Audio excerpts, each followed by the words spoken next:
पर एक फिर से करते हैं फोकस। इन्फोसिस के बाद क्या टीसीएस भी बायबैक का ऐलान कर सकता है? ऐसा सुर्खियों में आता हुआ दिख रहा है। ऐसा टीसीएस ने नहीं कहा, किसी को नहीं कहा।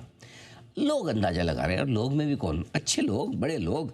सीएलएसए जैसे बड़े दिग्गज ब्रोकरेज, उन्होंने रिपोर्ट निकाली है और इस रिपोर्ट में क्या कुछ खास लिखा है, कहा गया है टीसीएस के बायबैक को लेकर, आइए अंश हमें बताएंगे। अंश।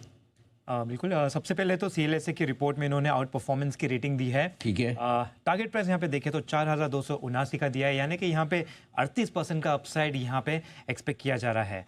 सीएलएसए का कहना है कि मैक्रो अनसर्टेनिटी के बावजूद डिमांड आउटलुक पे यहाँ पे कोई मेजर चेंज नहीं नजर आ रहा।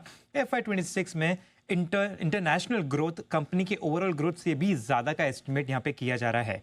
एआईएसए मैनेजमेंट को भी स्ट्रॉन्ग रेवेन्यू पुश की उम्मीद की जा रही है, लेकिन यहाँ पे जो काफ़ी इंपॉर्टेंट चीज़ है वो ये है कि इन्फोसिस के बायबैक अनाउंसमेंट से जो है कंपनी पे थोड़ा प्रेशर आने की पॉसिबिलिटी है। और सीएलएसए का मानना है कि वीक डिमांड के बीच में कॉन्फिडेंस बिल्डअप करने के लिए यहाँ पे कोई ना कोई मेजर, कोई ना कोई स्टेप कंपनी लेती हुई नजर आ सकती है, जैसे कि बायबैक भी आ सकता है।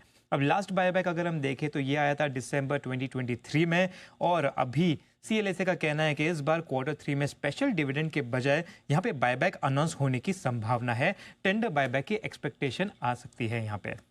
अब अगर यहाँ पे हम हिस्टोरिकल देखें टीसीएस के बायबैक का, तो अगर हम 2017 में देखें तो उस वक्त इनका जो कैश बैलेंस था उसका 43% इन्होंने इस्तेमाल किया था बायबैक के लिए।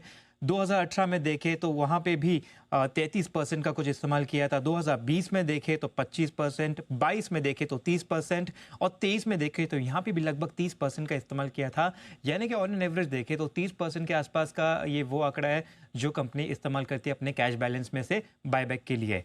अब अगर जून 2025 का हम कैश देखें इनके बुक्स में, तो यहाँ पे आ रहा है 45,285 करोड़ का। तो इसके हिसाब से अगर हम 30% के हिसाब से अगर यहाँ पे अनुमान लगा के देखें तो हमारे कैलकुलेशन के हिसाब से जो बायबैक आ सकता है, अगर आया तो 13,600 से लेके 15,000 करोड़ तक का आ सकता है।